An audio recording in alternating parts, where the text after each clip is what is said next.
Ассалаумағалейкум. Қалайсыздар, амансыздар ма? Общем, түрдеген осындай болып кеткен қалайсыздар. Жақсыларына барыңыздарыңыз. Инстаграмнан да көрдік алды. Шымкентке келдік, Шымкент қаласындамыз. Жұмыспен келдік. Шымкентке келе заманда болғанда.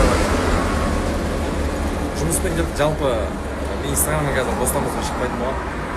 Шымкент қаласында маған оптым сататын или оптым алатын фрукт алатын адамдар керек маған оптым. Именно абрикос бар ғой, өрік әлі келген жоқ, ешқайда келген жоқ. Қазақстан бойынша ең бірінші бізге келеді Шымкент қаласына. Егер сондай адамдар болса, маған жазыңыздар. Қайырлы күн, қалайсыздар? Сол магазинге шығып мұсыр төгіп қу тіршілік. Ас болсын маған.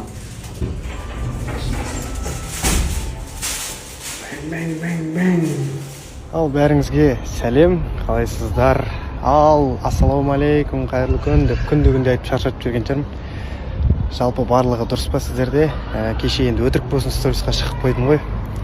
Соны түсінбеймін де, не қиындығы бар, камераны алып түсіріп, барлығын салып отыру. Бірақ енді ашыла алмай жүрген жайым бар. Бір сырласамыз ау бір күні, жиналып кездесіп бәріміз. Доброе утро. Я сегодня проснулась рано, но до последнего лежала. И решила теперь позавтракать. Кстати, на завтрак у меня яйца пашот, огурчики, помидорчики. И на ланч я сразу, кстати, все это съем. Так, вот такой вот перекус. Пироженка вот такая вот, ПП. И сделала себе чаек черный. Покушаю и пойду на работу. Всем хорошего дня.